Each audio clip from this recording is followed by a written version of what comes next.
So what is Chattable? It is simply an informal conversation series with notable industry guests. And I have a great guest for you today. I'm very excited to talk to. He is an award-winning author, humorist, storyteller, playwright, producer, director, and internationally touring solo act. He is also the creator and executive producer of the London Independent Film Festival's best web series, The Corona Dialogues, a Dylan Brody project. Kind of gave the name away there, starring Kate Orsini. Today, Dylan sits down with us to hawk his new book, Relatively Painless, because he admits no shame in his full acceptance of the existence of capitalism, though he may decry it full-throatedly. I understand that. We must make commerce, no matter how we feel about it. Everyone, I welcome the fantabulous Dylan Brody. Oh my God, your timing was perfect. Well, thank you so much for having me, Gunnar Todd Rohrabacher. I apologize for transposing two of your fantastic names. They're all my names, so it's all good. Thank you for joining us, kind sir. So good to see your face. It is a joy and a delight to be here, speaking to you in medium close-up. If we've learned nothing else from this pandemic, I think we've learned that none of us has paid nearly enough attention to how we appear in medium close-up under office lighting. Yeah, we all have to become mini producers, PAs, cinematographers, editors, and all the other stuff. It's a lot. Yeah, which ultimately I found out you have to do whether there's a pandemic or not. That's also true. So where are you in the world? Are you home in LA or where you where? I am. I live in Sylmar, California, at the confluence of the mighty 118 and the majestic 210 freeways. I share a lovely townhouse apartment with my two dogs, Ursa Minor, Hellhound of Love, Hippopotamus with 1,000 adjectives, Little Bear Brody Esquire, and Ted the dog, a beautiful bearded dragon named Llewellyn Fairluthengrin Brody, and my lovely, lovely wife, whose name escapes me at the moment. That's what you have to do when you call yourself a humorist. Everyone is be ironic, sardonic, and a bit pathological at any given moment. The only difference between a humorist and a comic is that I allow myself longer setups. Also, I bought cufflinks. Dylan, I thought I gave my pets extravagant names, but you've taken it to a whole new level that of which I'm not competitive. Oh, well, you say that in a way that I have difficulty believing. But our previous dogs, Sir Corin the beautiful dog-faced dog, Brindle Beast of Sylmar, and Lord Buckley Sweetlips, greatest of all Danemachts, the dinosaur slaying dog, began it started actually with Jojo Precious Tiger Kitty, the cat who could tell time, I suppose. But it became a thing, and we had Bear, Ursa Minor, Hellhound of Love, Hippopotamus with 1,000 adjectives, Little Bear Brody Esquire. And then we were asked to adopt this older dog who was already named Teddy. And I didn't want to be the cutesy couple who has dogs named Teddy and Bear. So he immediately became Ted the dog, because we are not the kind of couple that has cutesy animals with teddy bear names. We're the kind of couple that has animals with cutesy overlong names. But Ted was just Ted. He was already Ted when we met him. Way to go. I like to make my animals royalty. My first longtime dog, who's not with us anymore, but he lived to 17, was Baron von Doggenstein. Very nice. Currently, I got adopted by a cat who showed up at my back door last April. So I've had him for about a year. He's my COVID kitty who found me. And his name is Prince Vivus of Kiddington. Sweet. Yeah, the animals that stumble into it, they just bring such great luck and comfort, and then sadness and confusion. There's some disagreement in my home about whether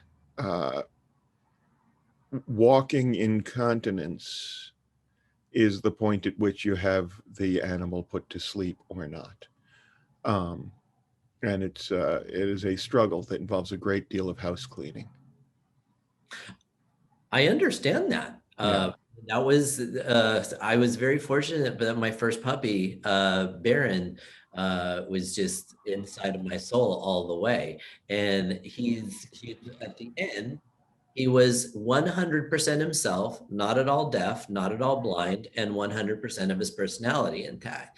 But he became incontinent and then also couldn't walk. Yeah. So that reference point lands with me, and it is a conversation, isn't it? Yeah.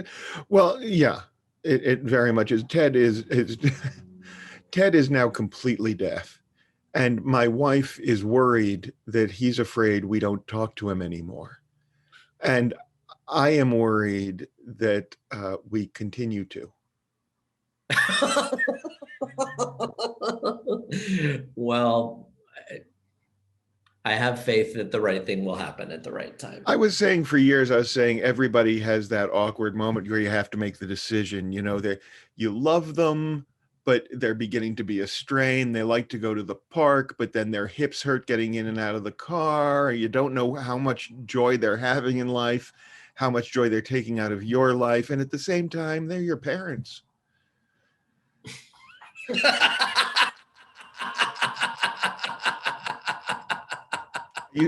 I used to feel that my parents were living through my accomplishments. Now I just feel like they're living through my inheritance.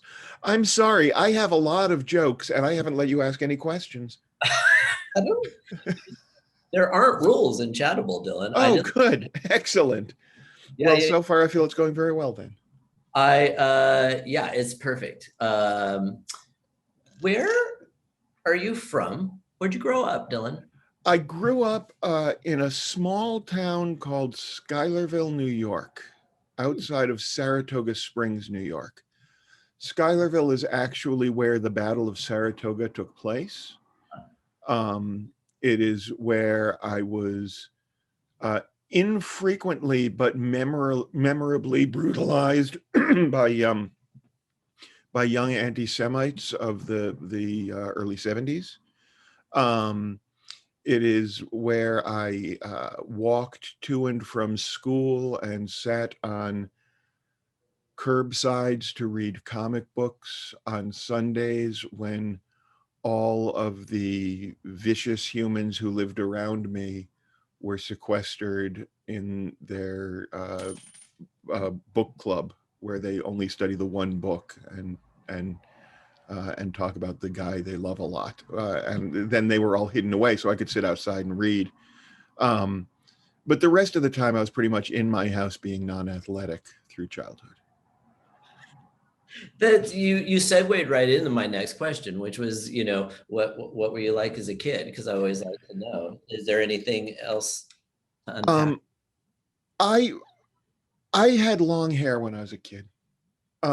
They used to. I remember kids shout, "You a boy or a girl?" They would shout, and then you would think, "Oh, someone is interested," and then the bottle would break, and you would go, "Oh no, they just hate me because their dads won't let them have the hair that I have." So I had long hair as a child. I felt deeply ostracized. I had like one friend at any given time. I read a lot. I'm told I was perceived as very serious, although all I cared about was comedy.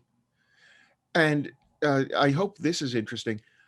Because of the pandemic, I found myself, I went down to the Black Lives Matter protests.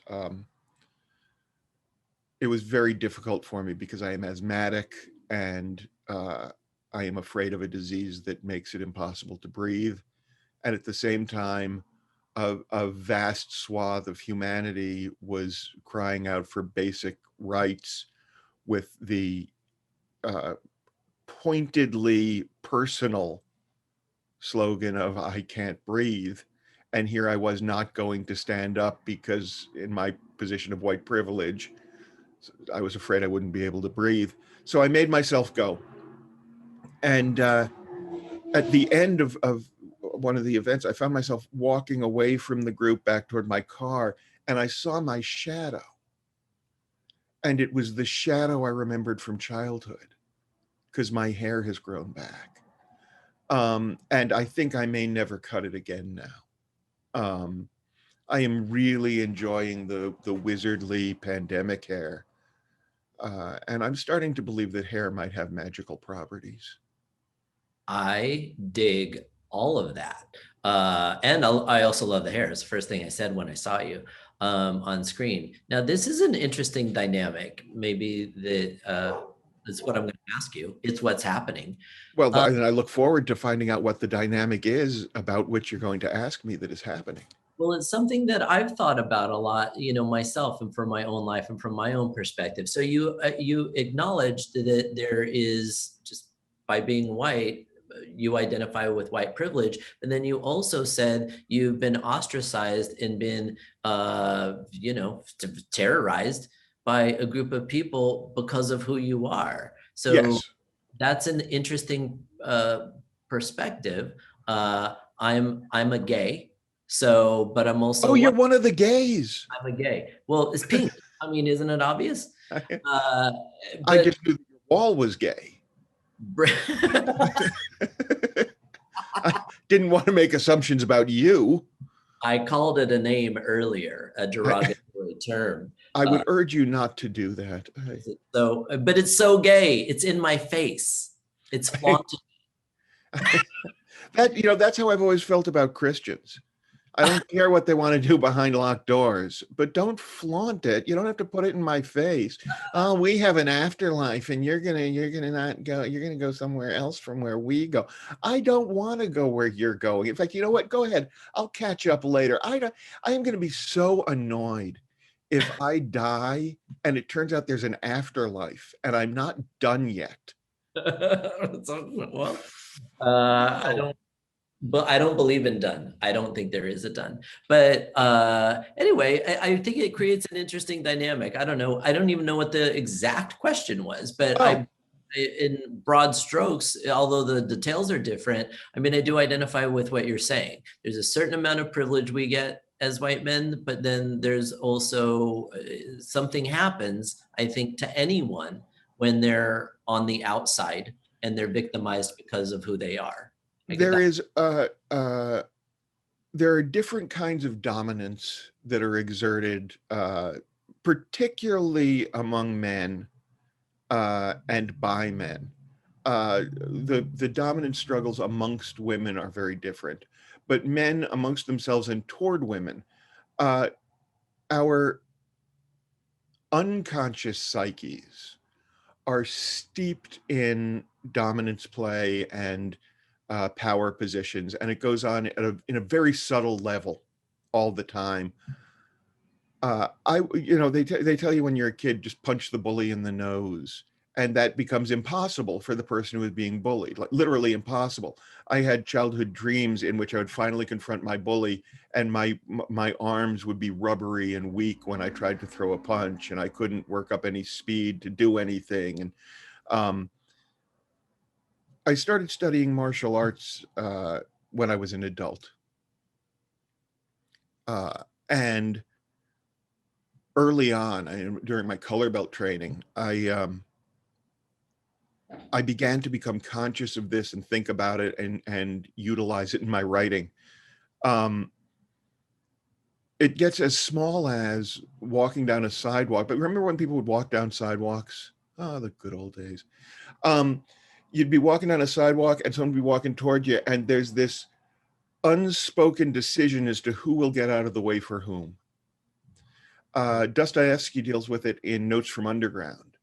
The guy is fantasizing about an officer of some sort who bumped into him in the square, and he seethes over it, and he makes plans to go back and bump into him again, and then give him a piece of his mind, and he keeps just stepping out of the way when the guy comes by, and it's an instinctive level thing. And once I started training in martial arts and was no longer immediately cowed by anyone I encountered, Hmm.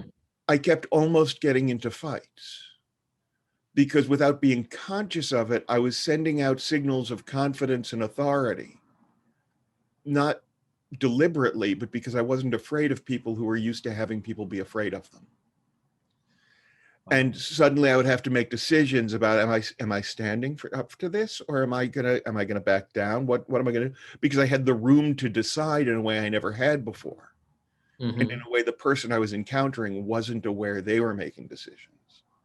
I remember one occasion I was sitting with a friend of mine outside Roma Cafe in North Hollywood, and a man with face tattoos and a chain that ran from his ear to his nose was sort of standing nearby having a conversation.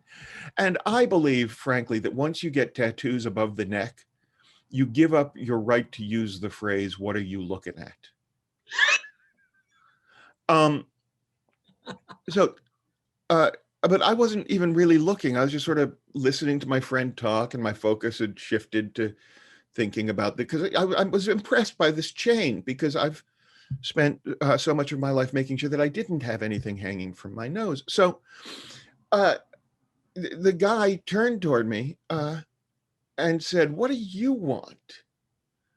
And because I was no longer immediately intimidated and backing up and, "Oh, I'm sorry, I didn't mean to offend you by looking at your extravagantly decorated visage," I said, I was hoping to pick a fight. How's it working out for me?" And he went, "Whoa, hey, man, I just, just don't stare at me, all right?" I said, "Okay, sorry about that," and went on with my conversation. And the guy I was talking to, the guy I was sitting with, was freaked out. "What are you doing trying to start a fight with a guy?" I was like, I wasn't trying to start a fight with him. I was just, he was being a dick, making it look like I was, and I wasn't going to do the subtext game. But that blurted out of my big stupid face a little bit confrontationally, because I'm funny and I'm snarky and I wasn't intimidated. And in years before, the whole interaction would have been me seeing him, being a little bit intimidated by him, not looking at him, possibly never having a conversation, but walking away feeling a little bit small because I had been intimidated by someone, possibly eventually him noticing that there's somebody that he can snap at over there and dominate, and me submitting to the dominance in public until he went away, hoping I didn't get hit, right? Because that's the psychic pattern that I was used to. So in answer to your question, yes. So, uh, it might not be clear to everybody, but my understanding, you can correct me if I'm wrong, but you're a black belt, correct? I am a master.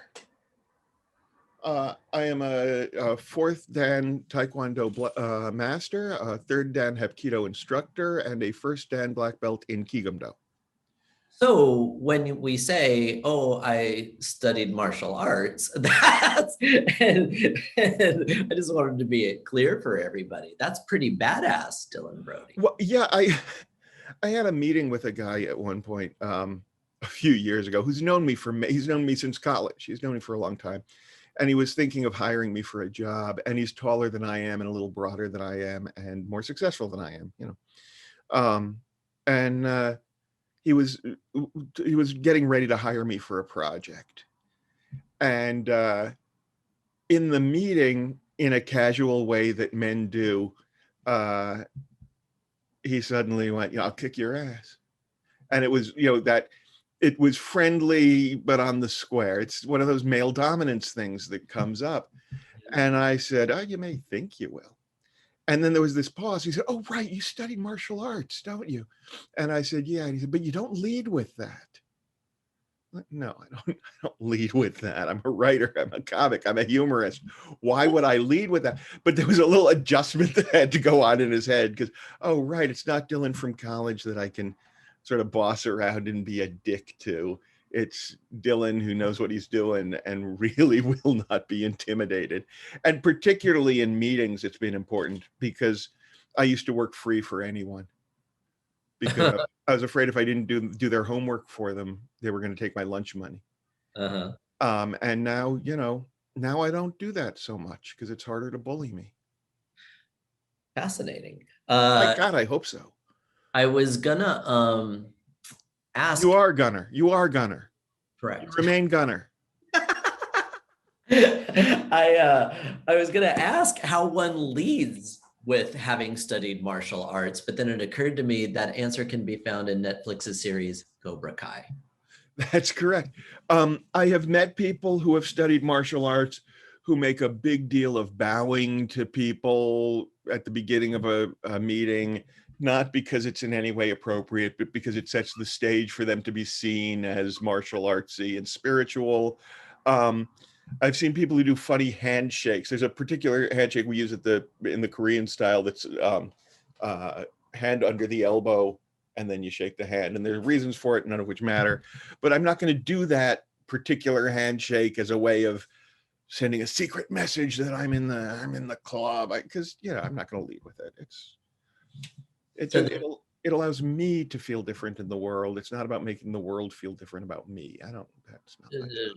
Yeah, no. Well, actually, and thank you for that follow-up, You're because welcome. that is an example of that someone could offer a moment, making sure everybody knew, hey, you're all on notice. I'm a martial arts master. Okay, that's a weird thing to put in front of you as I meet you. Yeah, but it would be a weird intimidation power play. Yeah.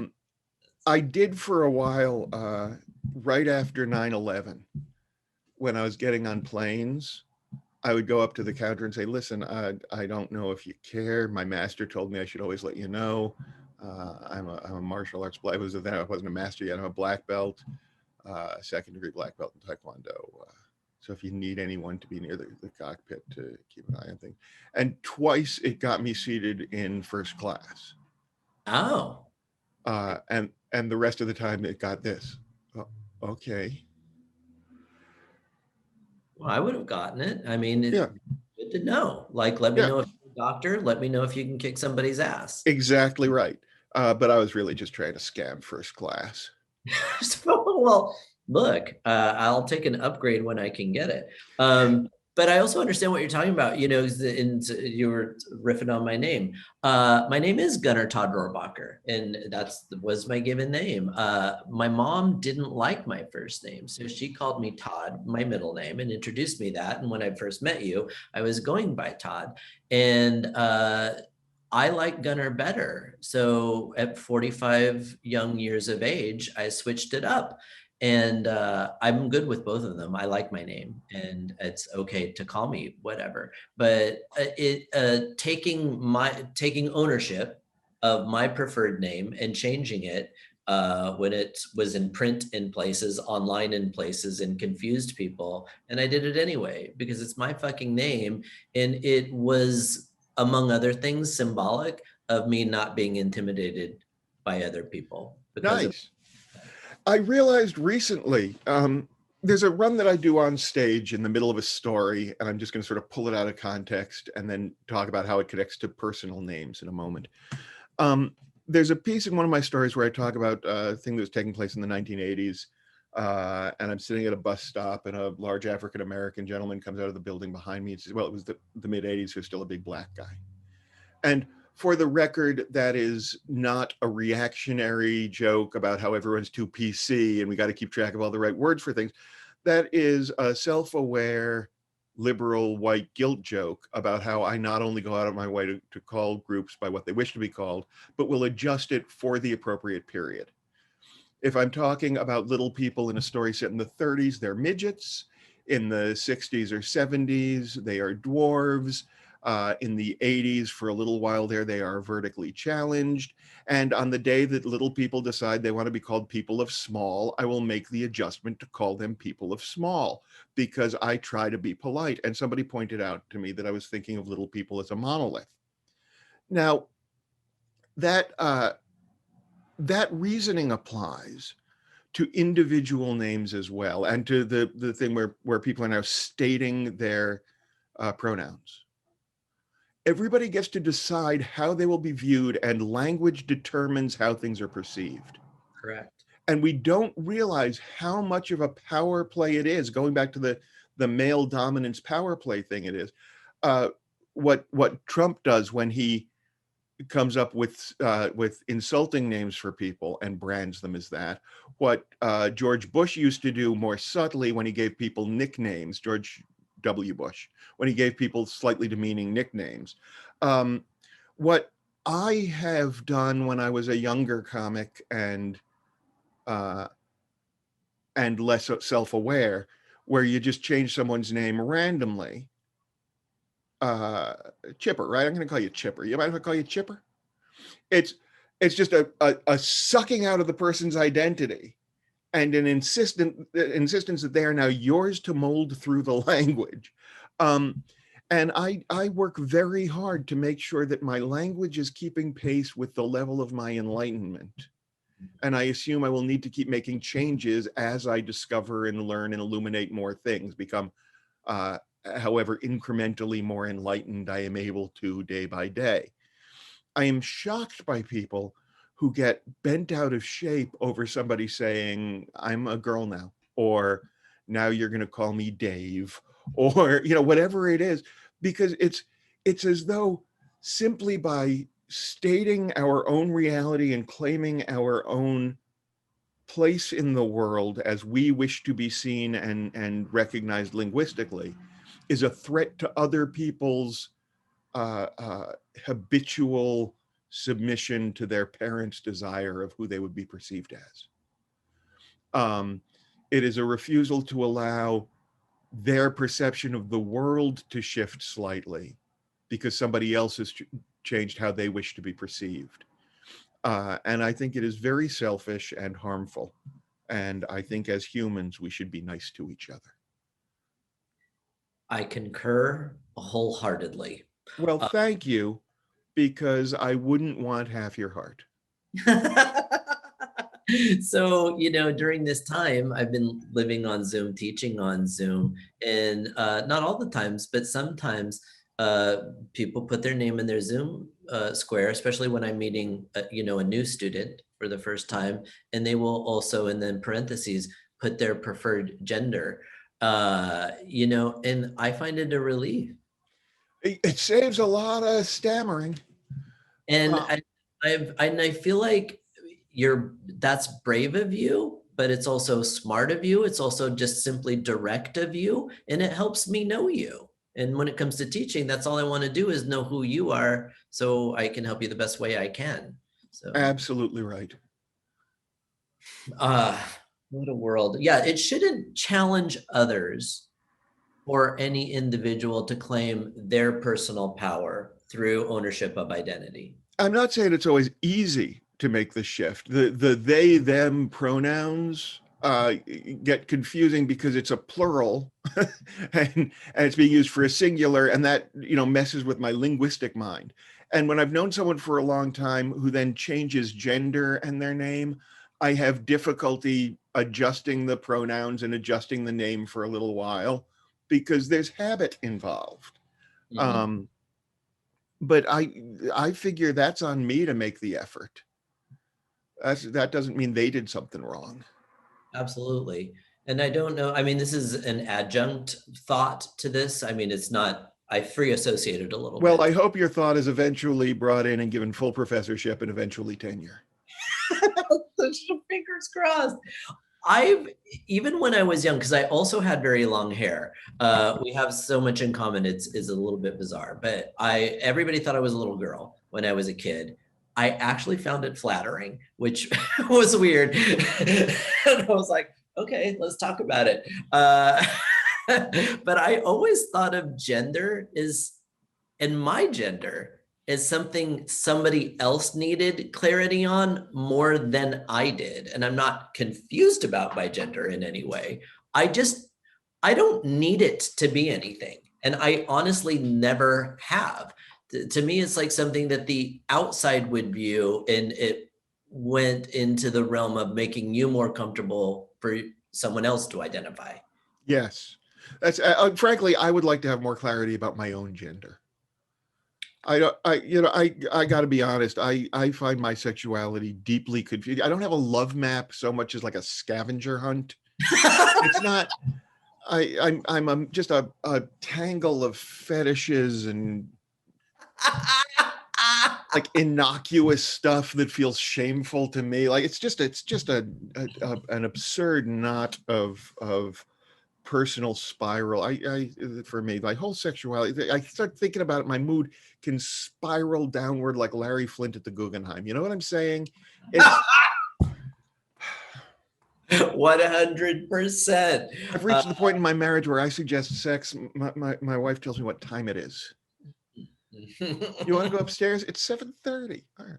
It's almost midnight, right? You are. My mistake again. For our 25th anniversary, she gave me a beautiful engraved pocket watch that says, "Can we stop having this conversation?" Is that on the list of what to do after 25 years? Is that the noted gift? That's correct. Uh, Oh, Christ, Dylan, the costumes again. All right. something, it's like paper, gold, silver, and then it just becomes blistering irony. That's pretty much it. Yeah. I believe the 29th anniversary present is side eye.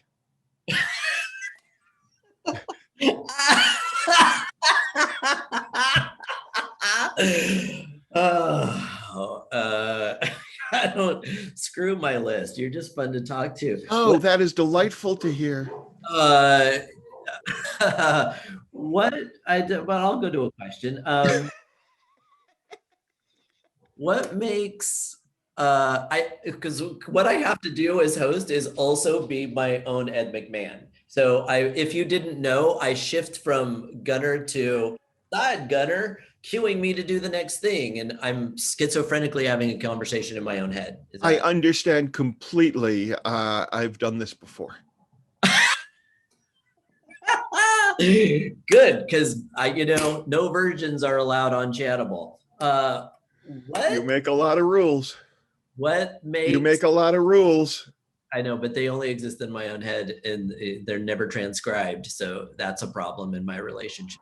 I understand. Later. What makes a great storyteller, Dylan? Oh, that's a great question. What makes a great storyteller?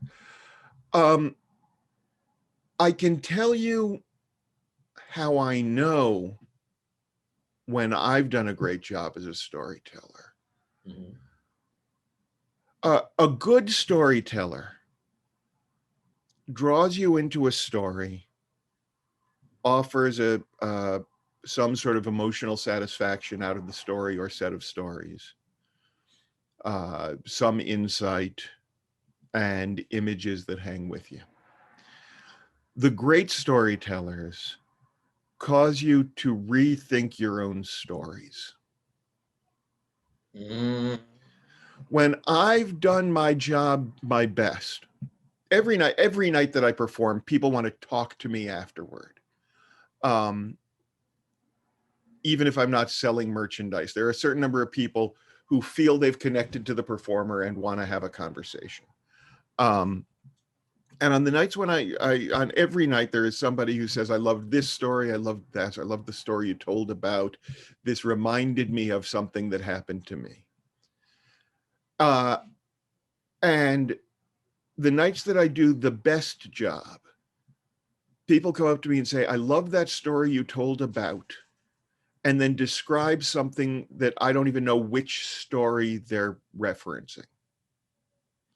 Because the images were both so specific and so universal that what they are describing is the story they heard, not the story I told.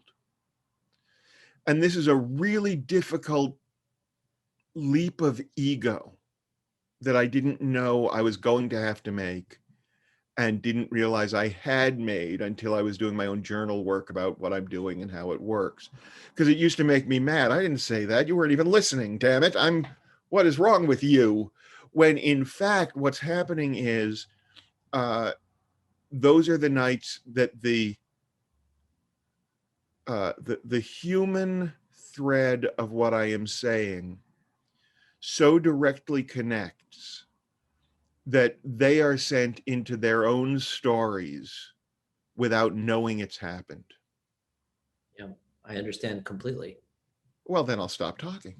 Well, no, I mean, you're giving such a gift. Well, what's interesting to me hearing you speak to that is the transition you made from something that was started out as an irritation, because all I see is that I think it's such a great answer, because it's such a gift to give somebody the opportunity to reflect and review their own stories, because I think that's how we help each other. To me, story is everything. Well, in some way, I don't know. I'm running a humor writing workshop now for Politipod, a political podcast that I'm a consultant on, and it's open to other enrollees as well. And it's had me thinking a lot about the nature of jokes and how they work. And one of the things that I've begun to really codify is this idea of the invisible Masonic capstone in the joke. There's the setup and there's the punchline. And most jokes, I'm not certain it's all jokes yet, but most jokes then have this thing in between that has to be unspoken, so that the listener, after the punchline, is forced to jump back a few seconds and rewrite what they were thinking a minute ago to understand how the punchline fits together. I had one the other day that people were saying was elegantly constructed. That was, I used to steal office supplies from my company. Eventually, people stopped visiting. Now, that joke, when you hear visiting, you have to go back and realize that there are two meanings of company, and that you assumed the wrong one because office supplies, right? That's the capstone. And there are people, Todd Waring refers to it as narrating the joke. There are people who, when they think they're bantering, just blurt out the part you can't say and ruin the joke entirely and think they're participating, right? You'll say, I can't have children according to my lease. It's a Wendy Liebman joke. And then they will say, oh, because you're not your doctor, your lease. And they think that's part of the banter, when that's not the banter at all. That's, you have to leave that thing out that is unspoken. We all thought you were going to say doctor. And when I realized that it's that jump backwards by a second or 3 seconds that is required to make the joke work, I realized it's the same thing that goes on with the stories. It's a longer form, but the listener is taking in a scene and taking in subtext and making their own assumptions about where it's going. And over the course of the story, they are forced to visit and revisit ideas and thoughts, particularly with the number of sort of callbacks and motif imagery that I play with in any given story or any given set. They keep cycling back through stuff to find out more about it on the way forward. And when that cycle of connection and thought and connection and thought and reversal and thought causes them to get lost in their own history and the lens through which they are hearing the story, the filter through which they are hearing the story, the lens through which they are seeing it. Sorry, the mixed metaphor would have bothered me deep into the night had I not stopped to construct it. They get a richness and a kind of an impact of performance that makes for really good storytelling. And on the nights that it's great, which also includes other things, rhythm and mood and interaction and ego and all those other things, then they think that I've said things that I haven't said. What makes a great storyteller is that nobody actually remembers what he said or she said or they said. Don't mess with our minds now. That's a lot to take in. Sorry. Sorry I asked. Would you please come onto my interview show and give me shallow, easily decipherable answers to complex questions? Will you please make people feel as though you are willing to give them the 5 easy tips to succeeding as a storyteller? Because nobody wants to hear about your complex theories of literary engagement, Mr. Brody. Thank you for coming. We'd love to have you back sometime. Really? No. You are a national treasure for everything that you just jokingly described. That's why you're one of my favorite people to listen to talk. So what else? Well, so no, you know what I was thinking is then It'd what be weird if I knew what you were thinking. do you? It would be you were yes. You were thinking that acting on stage or on screen has very much the same effect that storytelling does. That was one of my passing thoughts. You're not entirely wrong. I was thinking a lot of things because you're bringing up such good points. But no, I was thinking earlier, you brought this is super meta, but your answer to that question brought me back to earlier in this very conversation That is meta. Go ahead. where you told, that the joke about parents, but the lead in was making us all think dog. Uh, Yes, right? So structurally, another example of what you were. it's all that same story. I used to say that stand-up comedy was the process of taking a room full of people by surprise with the same trick every 15 seconds for an hour. Well, this is a good, perfect segue to one of my other questions, and I'm excited to hear what you have to say about it I'm excited to hear the question. because the question is not broadly speaking, it's for you personally. What Okay. is the distinction, if there is one, between a classic stand-up set and storytelling via another venue? Nice. Um, and there's a story in which I try to explain to my father that stand-up is now a 5-to-1 laugh per minute ratio. Humor is fewer laughs, but more satisfying. And storytelling doesn't require any laughs and pays better, but less frequently. Um, that is not entirely the distinction. Uh, the deeper I get into it, the less distinction I see. I currently book as a humorist and storyteller. When I work a comedy club, I do the funniest of the stories and maintain, if not consistently, then pretty closely a 4 or 5 to 1 laugh per minute ratio. When I'm booked elsewhere at a bookstore or at a coffee house, I may ease off the laugh ratio and take the show into darker, more contemplative places. When I'm doing a show that is all out storytelling, I'm doing one of my solo shows, I make sure there are plenty of laughs there, but I'm also making sure that the stories build into each story with its own arc, build together into a bigger arc with through line and callback between stories and consistency of imagery and so on. But ultimately, it is the same process of clarifying a thought, clarifying it down to the fewest possible words so that each word has as much impact as possible. And then working with the material so that it can be offered up conversationally and people don't feel as though I'm reciting a poem at them, except those times when I say, I will now recite a poem, or at the times when I want them to suddenly notice that I'm in the middle of something structured, which I do. I play with that in my set.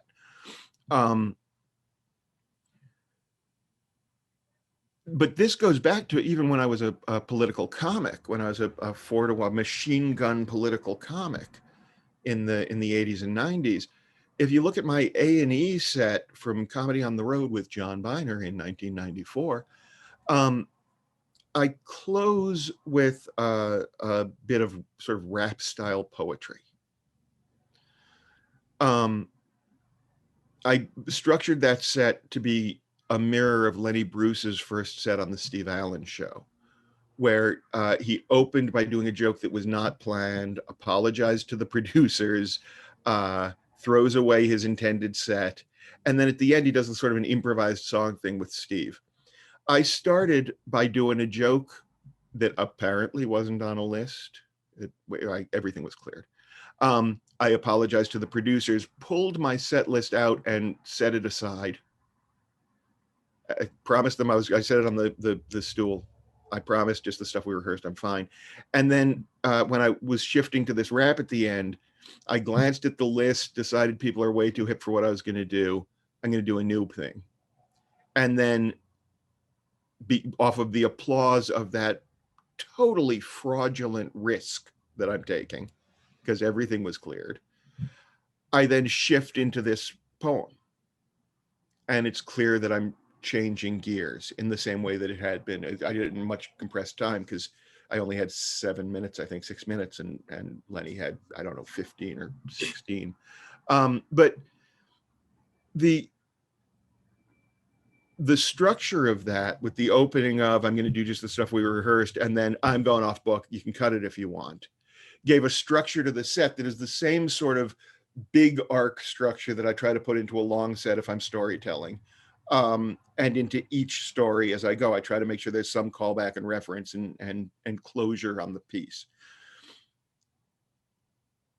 Similarly, when I was doing stand-up with the each piece, each bit, each hunk, they fit together, and I would find my way to how does this all add up to a performance that is greater than the sum of its parts. So ultimately, it's the same thing. It's just a question of how many laughs I feel I should get in the course of the time.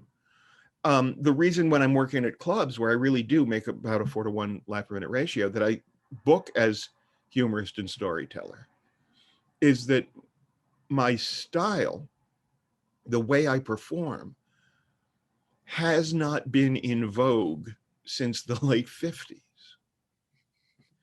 If it were the late 50s and I did what I do, I would be considered a comedian. Bill Cosby wouldn't have been able to make it as a stand-up comic today with his early stuff. Bob Newhart probably too, because it's a lower key, slower paced delivery, Ron Schock, that is about setting the joke, landing the joke, moving on, as opposed to the modern high-pitched, high energy, almost frenetic, how are you guys doing tonight energy that's been around since the 80s, when the right-wing rebels took over comedy for 12 years. And really changed it into something far more aggressive, far more hostile. And that stylistically really took over the industry in a lot of ways. Plus the lack of imagination of people who produced the comedy showcase shows of the 80s and 90s, who could not tolerate silence from an audience. They needed to, you got to do a setup and then 4 punchlines on it, so there's laughter all the damn time. You got to keep getting the laughs or it doesn't count. Whereas I really enjoy holding an audience in absolute, as long as they don't cough and shuffle, I own them. And I know that, and I can put them into laughter when I want. But I don't need to do that all the time. And that took me a long time when I started re-emerging as a storyteller from stand-up, that I would be doing a few sentences that are not jokes.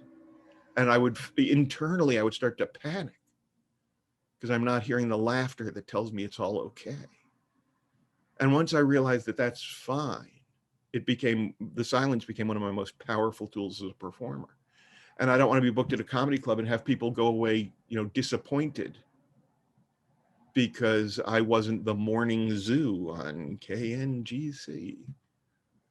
Yeah, no, I hear you. And that was an extremely solid, thorough answer that I knew I would get from you. But there also, you didn't say the word, but for me, I recognize what you're talking about, because the eras of classic stand-up, so to speak, I hear what you're saying, and for me, it can also feel quite desperate on the part of the performer, even if they're smart and funny, and I respect them. But that chase for laughs per minute that actually makes me uncomfortable sometimes, even if I enjoy the material or other aspects of the performance. Me too. Me too. And there are great, and make no mistake, there are great comics who do the 4 or 5 to 1 laugh per minute ratio, do it really well. Wendy Liebman, I mentioned earlier, Mary Mack, Jackie Cation, and Bamford. These are people who are really working that ratio while remaining conversational and relaxed.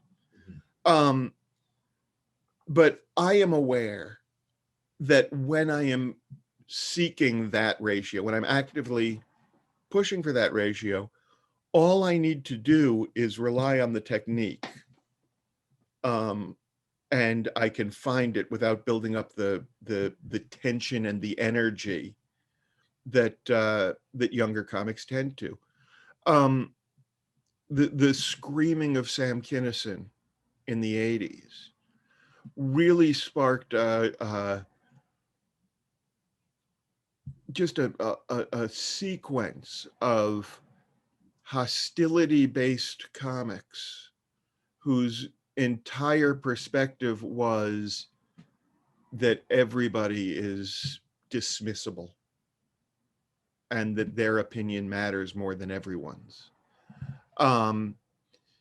which ultimately is a very authoritarian attitude.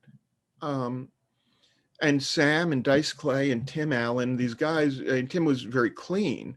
The other two cursed a lot to create the illusion of cutting edge liberalism, while the ideas they expressed were homophobic and misogynist and anti-immigrant and racist. And Tim Allen with his Disney clean gender normative stand-up about how men are uncontrollable, irresponsible pig beasts that grunt, and women are shrill nags. And then he got, 2 long-running sitcoms out of it about how misogyny is never funny. That's not how they pitched it, I don't think. That's my take. But this led to a time of what I think of as kind of demented stand-up, where people were taking no responsibility for horrible things that they were saying. It was a difficult time for me to be a left-leaning stand-up comic, so I'm sure there's some bitterness in it.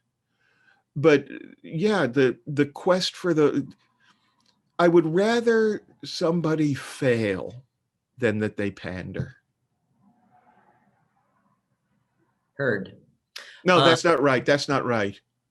I would rather fail than pander. There you go. There's a story I can tell, actually, a Hollywood story. I don't know if I've probably told it on a podcast somewhere. I know I've told it to my writing class. In the late 80s, I had just moved to Los Angeles, $500 in my pocket. I had lost the first apartment I was in, was answering phones at the Comedy Store for not enough money to pay rent. And I was now living in a rain gutter depression on the roof of the Comedy Store.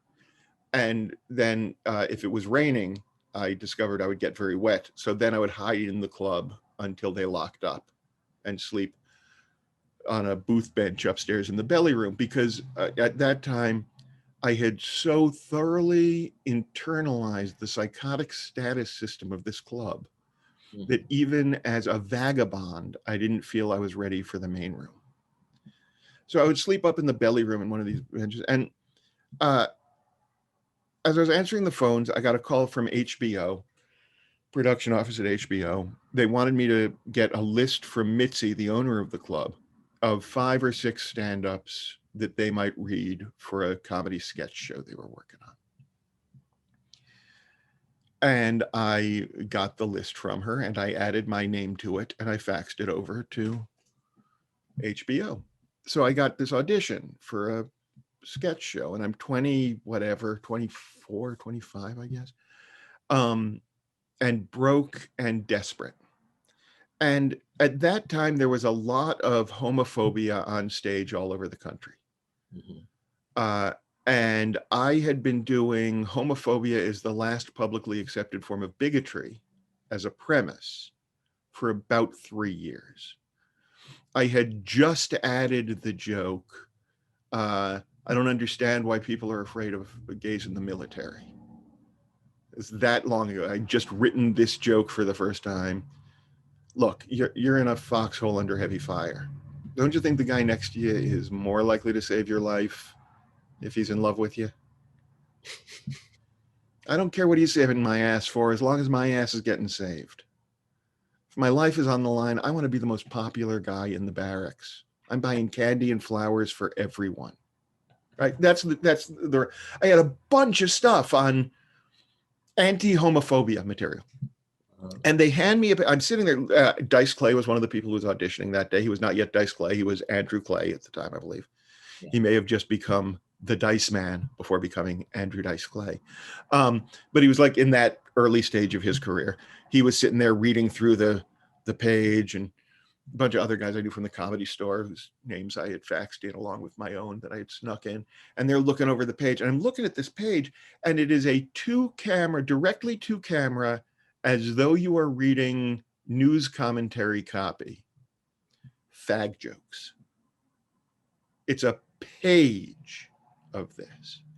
And I can see them working them through. I mean, there were jokes on that page that I later saw Dice Clay doing in his act. And I looked at it and went, oh no, I can't. So I began going through it and going, my dad might say one of their jokes. I would suggest one of my jokes. It seems to me that a lot of people feel series of their jokes, but clearly series of my jokes, right? So I'm just using material that I've got, fitting it onto the page, reordering this thing so that I just adjusted glasses I took off, so that I could sit there and do material that I wouldn't hate for these people. And I go in and it's four guys, no women in the room, 4 guys in the room, and 5 guys in the room. 4 of them look different from the 5th one. I guessed that the 5th one was the guy running the camera, because there's a camera shooting us. I was wrong. So I do the monologue, and these guys who have been hearing the same gay bashing all day long hear me doing my set, and the 4 of them are laughing. And I'm thinking, I am nailing this audition. You know, you talked about how you have several voices going on in your head. During this audition, I've got the me that's staying focused and being a serious commentator on the news, delivering jokes. And I've got the me that is deeply self-satisfied because I know that I'm doing material that they haven't seen before and I'm getting laughs. And then there's this other part of me that is thinking about my career and maybe, you know, being able to buy lunch for a week in a row, right? There's like this could be a life-changing thing, I believe, at the time. Yeah. And I finished the thing and they say, that was fantastic. That was terrific. And the guy at the end clears his throat and I'm saying, okay, can we hear it once as written, please? And I said, I can read it as written, but I would have to ask you to turn off the camera. And they said, what? And I said, I'm not comfortable having a recording of me in the world doing that material as written. And there was a little fumfering and muttering amongst themselves. And the guy at the end, who I thought was running the camera, said, you understand that I'm the writer-producer of this show, right? And I said, I did not. I am very pleased to meet you. And he said, we're not looking for writers. And I said, oh, okay. And they said, thank you very much. And I left. Mm-hmm.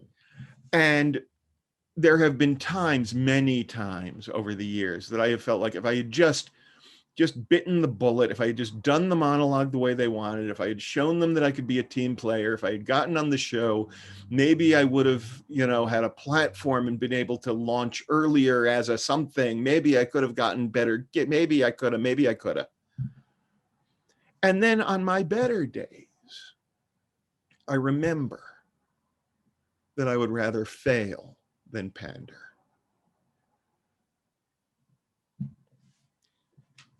Oh, good.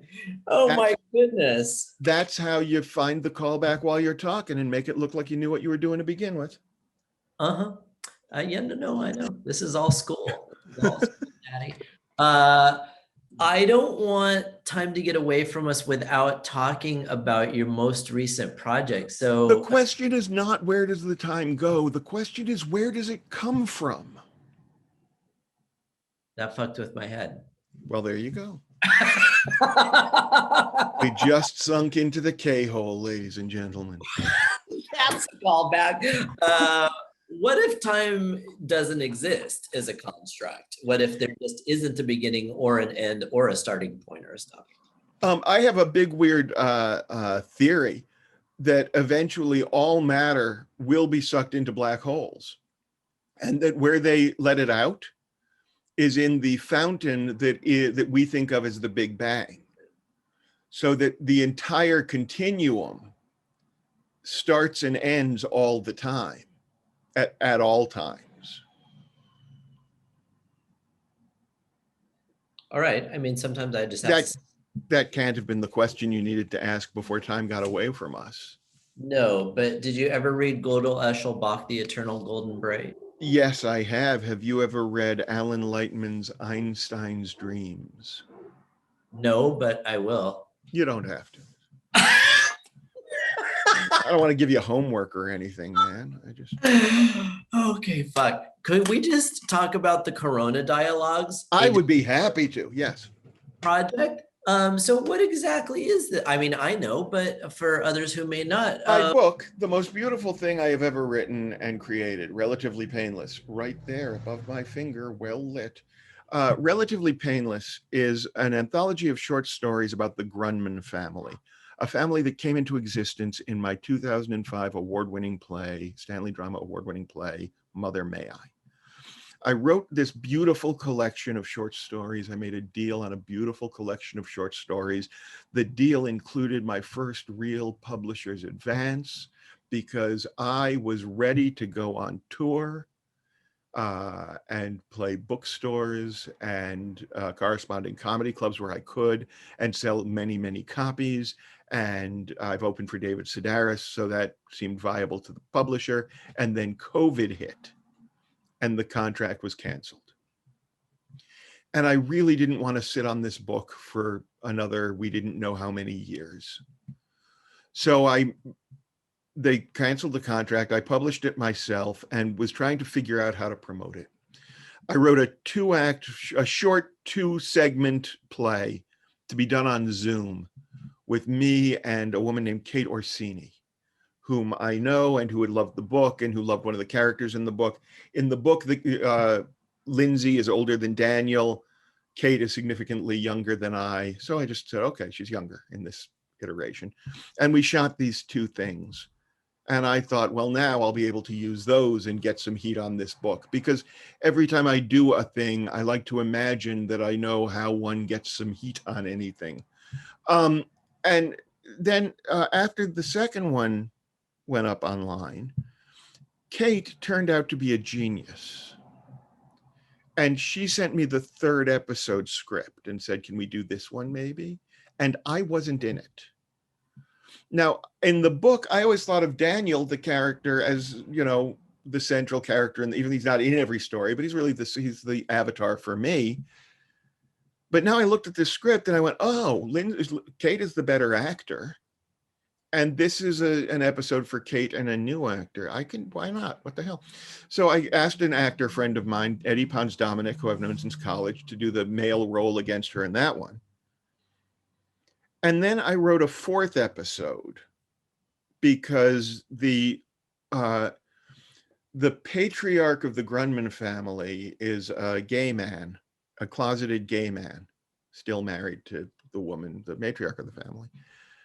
And I had my father come in to play Paul. First acting gig for him since 1958, when he played the young male lead in The Plaster Bambino, starring Burgess Meredith and Vivica Linfors. Then he had a daughter at that time, or at least a daughter on the way, and he had to figure out his life, and he just stopped acting. And he knocked this thing out of the park. And my mother did not speak to me for 2 weeks. 2 glorious weeks. That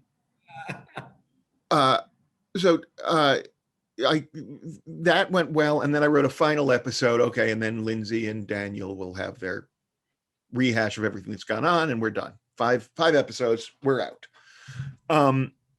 Black Lives Matter was hitting. George Floyd was lynched publicly. Suddenly the middle class ramblings of these intellectuals about art and stuff during a pandemic didn't seem like they had a place.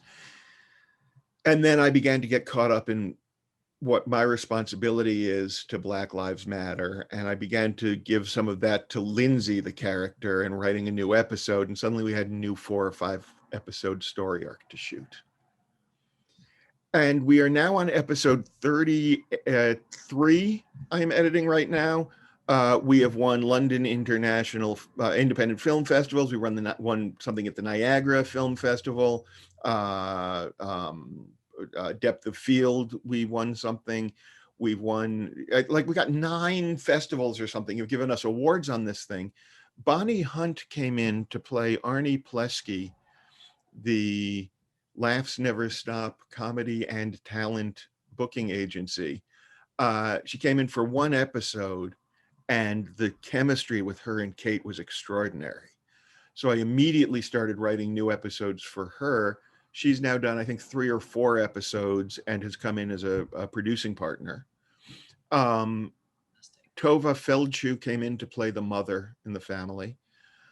We just had Monica Horan, who you may know as Brad Garrett's wife from Everybody Loves Raymond. Amy, I love her.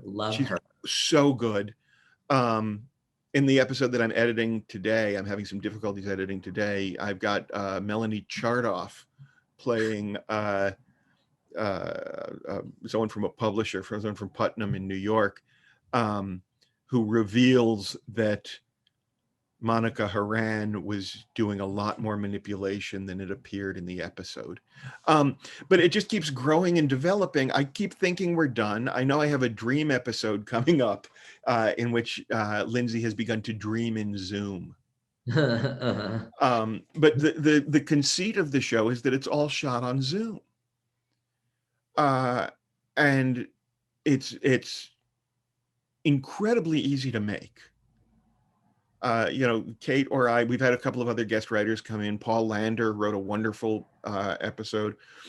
As I wrote it, I realized that Lindsay is far more an avatar for me now than Daniel. Interesting. And Lindsay, the character, is the executive producer of a show. And she's seen as successful in Hollywood in ways that I don't often feel successful in Hollywood, but in ways that some people perceive me as successful in Hollywood. And as I'm writing this show about her executive producing a show, I'm writing and executive producing the show and learning how that works, which I've also done on some of my specials and so on. But this is a new sort of scheduling, ongoing thing that I hadn't done before. And, the characters and I are all growing up. And I am both looking forward to and dreading the moment that this series is done. I keep imagining that there might be some way to monetize it, but again, like figuring out how to make things get heat, I don't know how that part works. What I'm good at is the thinking of and the presenting.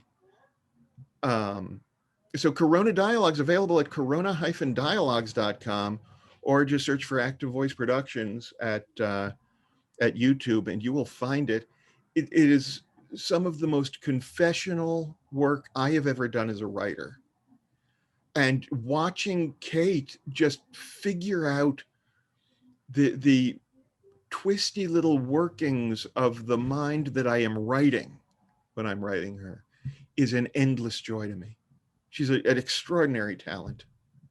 She's phenomenal. Everybody in the cast is phenomenal. Tova Feldschuh, I fucking love. Bonnie Hunt. I mean, I've had just a very one-sided love affair with her forever. She knows nothing about it, but now she knows about mine. She makes me laugh so hard. My whole career seems to be a series of opportunities to meet and engage the people whose work I most love and respect, and then alienate them with my terrible personality. But that which generates more storytelling, which is your purpose. Your ultimate purpose is storyteller. Am I wrong? Yeah, okay. I think that's right. No, I think that's right. I hesitate, but I think it's absolutely right. I think that is where I have my most seemingly effortless impact. That's right. I mean, we can all be distilled. I know nobody wants to put baby in a corner, but I like to categorize people and limit them. Well, you know what? I fit nicely into the cubbyhole you choose. I people have been saying that to me since I got into Hollywood. You got to choose one thing. You can't be a comic and an actor and a writer and a director, and you can't write comedy and drama and science fiction, and you can't, and you can't, and you can't. Um, I've been saying for about 15 years that we're living in a dark age. That when the powers that be must deny science and must avoid the arts and belittle the arts in order to maintain their hold on power, you enter a dark age. And I was saying that we needed to all spark our most creative and innovative selves if we are to bring ourselves out of the dark age and into a renaissance rather than into a revolution. And I entirely forgot that a plague comes in between. And when the plague hit, I recognized it, and really became very comfortable with who I am and all the different things that I do in a new way, because I'm designed for a renaissance. When we're relearning and rethinking and making new connections and rediscovering. So I am emerging from this plague very excited about the extent to which I am seeing other people explore avenues of creativity and innovation and ideation in ways that we've been trained not to for at least a generation and a half. I say yes and to that. And I feel similarly, and I'm trying to step up to the opportunity to behave accordingly. I say in a humble way. And it reminds me very much of, when I talked to our mutual friend, Beth Lapidus. Beth Lapidus. Beth Lapidus was in a very bad movie that I directed. It would have been a good movie, but I directed it very badly. Is that the case? I realized afterwards I'd made a terrible mistake. I went into the project saying, I want to direct a movie really badly. And then I did. Mission accomplished. Well, that's one thing that is no longer on your bucket list. That's correct. I directed a movie really badly. So I want to get in, a few questions. So then I'm segueing right now. So good job. I could hardly tell. I feel like the most seamless segue is when you just flat out say that that's what's happening. Sure, why not? It's clear. It's not nuanced, but it's clear. Yeah. So this is the part before we get some questions from folks who might be viewing. Nobody has given us any questions, I don't believe. They're going to come. Steve's moderating. That's Steve's job. Steve needed to go for a walk. Did Steve leave and I didn't even know it? I don't know. It says over in the chat window, I need to go take a walk. He said, no, I'm here. Oh, apparently I'm seeing a different window than you are. Oh, there it is. I see it now. Sorry. So this is the speed round I warned you about. Speed round. Here we go. Right. So it's just just like a game show. I'm going to ask whatever comes to your mind first, and then I'm going to move on to the other question. There's 7 total questions. Here we go in 3, 2, 1. What does comedy mean to you? Ideas that can only be spoken when they are put under laughing glass. Excellent. If you could change one thing and one thing only about the way the entertainment industry works, what would it be? All auditions would be blind so that talent would prevail rather than recognizability or Twitter numbers. Fantastic. Do you think of yourself as successful? 1 out of every 3 days. What's a funny word? Moribund. What's more important, self-expression or true respect from your chosen group of peers? Wow, that's a great question. Self-expression is more important to the world. Respect from peers is more important to the ego. Oh, great answer. Is there anyone not invited to your funeral? Yes. Will you tell us who? No. Fair. Is there anything in your view that every human being on the planet has a responsibility to do? Yes. We at a time when we can see that humanity's capacity for self-destruction is in a race with its capacity for innovation and evolution and adaptation. It is the response of every individual to work to their highest possible capacity, flipping on their own epigenetic triggers for creativity, innovation, invention, and ideation. If we don't begin to operate as a growing species instead of a willfully ignorant and regressive species, we can indeed make the planet uninhabitable for ourselves. So the individual task is to grow and learn and express, so that as a whole, the species may become a symbiote rather than a parasite. Snap. Okay, those were the questions. Thank you. I'm sorry I didn't have time to think about them in advance, or I would have said something more cogent. No, I followed. Okay. So we've got a question up from one of our guests. So let me just read what we've got up here. Anything new and exciting coming up in the future, perhaps with David Sedaris, in addition to what we know about? David And Sedaris, I'll be continuing to hope that he responds to my emails and inquiries. David is a lovely man. I don't have anything booked with him. I did 3 years in a row opening for him on the West Coast, and it was a gift, but I don't know that I've got that coming up. I have Alameda Comedy Club up near San Francisco. Last weekend in May, 4 shows, working up a really cool new closer, I think, that I'll be doing at those shows. The book, Relatively Painless, of course, available at Amazon.com and DylanBrody.com. I will be at the Austin Film Festival, shaking hands and meeting people and being charming in October. And of course, I have a weekly writer's workshop Saturday mornings, 10 to noon, and private coaching clients, and the humor workshop on Tuesday evenings. For information about the writer's workshop, activevoiceproductions.com/workshop. For the humor workshop, activevoiceproductions.com/humor. And for anything else about me, just find dylanbrody.com. I am not hard to find. I want to know what I said that caused Stephen's head to nearly pop.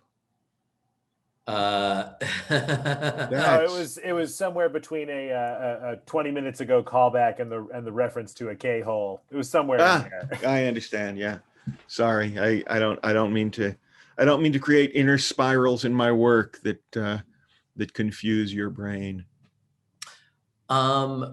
what do you foresee in regard to theater and live performances at this point in the pandemic and then moving forward?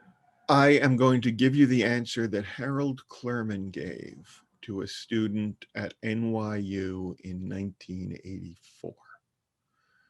Harold Clurman was the closest thing my father has to a deity. He is a Broadway director, and my father would attribute to Harold Clurman anything that he thought would sound better and more wise coming from someone else than from him. He, like when I was bullied, he would say, well, as Harold Clurman would say, the hell of it is they have their reasons. Harold Clurman was asked, what do you see for theater in the next 10 years? And I will give you his answer. Trouble. It's been trouble for the last 10,000 years. I don't see why the next 10 should be any different. I can tell you where my comedy is going as I'm putting together my set for Alameda and as I'm writing new scripts and so on. I foresee for the next 3 or 4 years a good deal of comforting, almost throwback romantic comedy. I think storytelling is going to become larger than it has been in the comedy world. I think a level of humanity and kindness is going to emerge as people figure out that it is possible to be both woke and funny, as people realize that you don't have to hold on to rage in order to say important things about the human condition. There's a comedian named Mike Kaplan, whom I adore, whose entire act is about and infused with kindness, decency, ways of reframing ideas, not to group people or to identify outrages, but rather to open up the possibility that we are all one. Bill Hicks was doing some of this before he died, but he died and others didn't, and the world went the way the world did. And I think we are craving the mother's embrace of the artist's vision. And I think the arts are going to emerge as a separate entity from the entertainment industry in a way that they have been muddled for 30 years. I think humanity needs its clearest voices and its brightest lights desperately, and is beginning to determine those by what feels right, not by what they are fed the most of. So my brain unpacks that by saying we shouldn't look to the Marvel universe for artistic reflection of humanity. No, there are going to be little independent movies coming out. There are going to be pilots made by people on their own that are brought to networks that cause millennial studio executives to gasp and say, where has this been? Mm-hmm. And, I think while there has been a faction of the nation that has become more entrenched in old ways and more enamored of their own rage, what we've seen is that that's less than half of one of the political parties. And the pandemic itself, when the plague comes, everyone has to turn inward, and think and be alone with themselves, as we were when we were children, when we were learning fast, when we were evolving fast, when we were adapting fast. And I think humanity is about to have a really interesting new time. I very much look for. I put out a book. It's a monograph. I put out a monograph. That's how much I'm a Renaissance man. I put out a broadsheet. I put out a monograph called the Manifesto of Radical Optimism. That is because I think that since we abandoned the Challenger program, the space shuttles, we have stopped imagining a future. We've shifted from all the bright possibilities of a humanity that comes together without fear and prejudice toward its own splintered groups, to fantasies of a world overrun by zombies or deteriorating after nuclear holocaust, or collapsing after 28 days. And I think with the mortal fear that struck a species with the pandemic, many of us, at least a majority of us, are beginning to think again about the possibility of changing habits to make a better future. That, people keep saying, when can we get back to normal? As though normal makes any sense. Normal was killing people. Normal was systemic racism and nationalism. Normal was embedded white supremacy and male dominance. Normal was spending an unwieldy proportion of the federal budget on military hardware. Normal was increasingly militarized and less supervised police forces. Normal was the slow rise of bullies to replace all of the oxygen with carbon dioxide. And the normal was not going to do anyone any good. So it is my sincere hope and genuine belief that following the pandemic, we will not figure out how to get back to normal. We will figure out how to live in a new way that does not, you can't build a lasting society on capitalism, a system that inherently depends on the patently absurd notion of indefatigable, unlimited natural resources. Right? You can't continually produce and consume in a limited ecosphere and continue to have growth of the economy and of the service sector and of the manufacturing sector. It just doesn't make any sense. And since we now know that it is a limited ecosphere, that we do not have unlimited natural resources, we can either accept reality and, as humanity has done before, really open ourselves up to the possibility of evolution to meet the needs of reality, or put ridiculous effort into denying reality and continuing to do things that are self-destructive. We're addicted to oil, we're addicted to war, we're addicted to commerce, we're addicted to these things that are not serving us well. I have all the same hopes, my friend. A renaissance it is. I don't remember saying you could call me friend. Wouldn't that suck if I was that guy all of a sudden? Hey.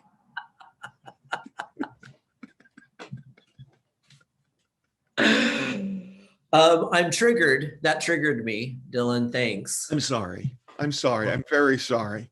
You know what? Later on, we'll go and we'll sit down with HR again. You can voice your grievances. And you'll review some policies. I will review some policies. I will write another letter. Aaron will keep one on file. Put it on the stack. Pile. Dylan has to apologize again. Why? Because he's inappropriate. I have inherited my mother's gift for the inappropriate. My mother was the DGA trainee on the film Cotton Club, directed by Coppola. And she had to drive from one set to another set in the back of the stretch limo with Joey Cusimano, who had arranged for some of the monies that went into that production. And having 5 minutes alone with Joey Cusimano in the back of a limousine, she said, "So Joey, you don't really kill people, do you?"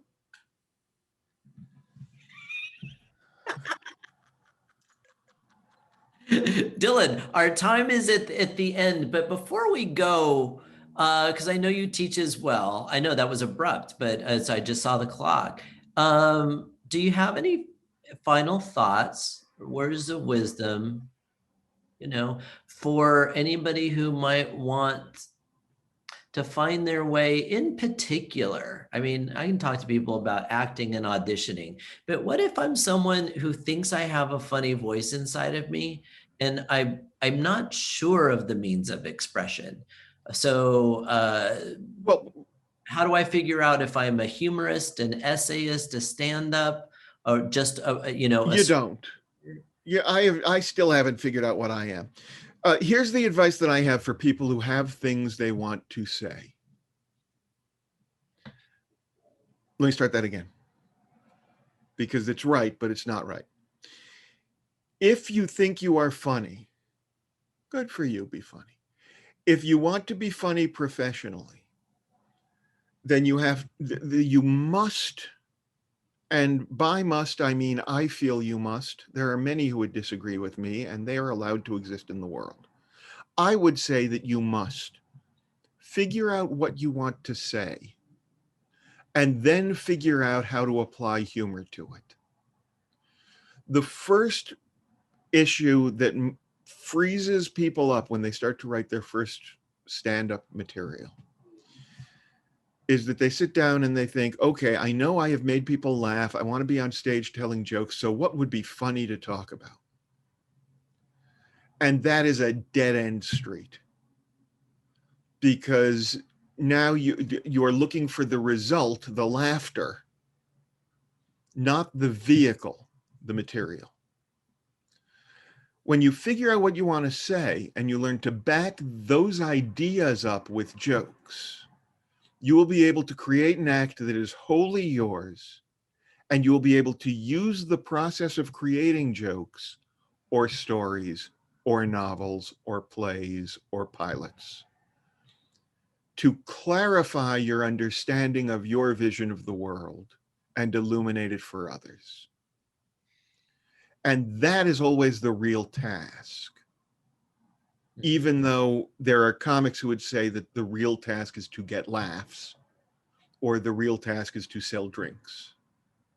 I say the real task is to clarify your own vision of the world and illuminate it for others, because that allows them to better see their world. You have to know yourself first. And so many voices are acceptable. All voices are acceptable, but you have to identify who you are. You cannot know yourself first. It can't be done as pre-work. You find yourself in every piece, and then you leave that self behind and you move on to the next one. All of the training that I do with writers, I don't do this with the humor group on Tuesday evenings at 5 p.m. 6 p.m. Tuesday evenings, 6 p.m. With writers, I start with breathing exercises that I developed as a martial artist, because the creative process is inherently anxiety producing. And part of that anxiety comes from the fact that we are giving free rein to our unconscious to explore and reveal things that we often avoid looking at. Mm-hmm. And the first task is to set aside all of those fears and concerns and worries about what might happen, and simply get down to the exploration of who I am now, what I think now. Do I agree with myself on this? I said a thing. Do I agree with it? Okay, not exactly. How do I make it clear? How do I make it more specific? It is always an exploratory process of discovery. And one of the great difficulties people have is that they think, I have to know myself first. First, I have to know what I'm writing about. When I sit down to a novel, I always tell people, when you sit down to a novel, something long form, you're not going to know until 2/3 of the way in what the hell you're writing about. And then once you figure it out, you get to move to the end of the piece with a new understanding, and then go back to the beginning and make it look like you knew what you were saying to begin with. Ooh, that's tricky. It's how every conversation works. We don't know how the sentence ends when we start speaking. We literally are writing 1 or 2 words ahead of ourselves from an idea. And when we have the freedom to do that to the page, my first published novel for kids, A Tale of a Hero and the Song of Her Sword, Royal Fireworks Press, $7.99, is it's a feminist anthem for gifted kids. It's about a young woman who goes off to hero school and begins to feel that there should be something more to heroism than killing great beasts and fighting.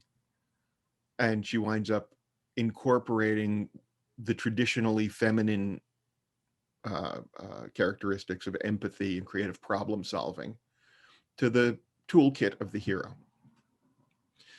Now, when I started writing it, it was a poet who goes to hero school.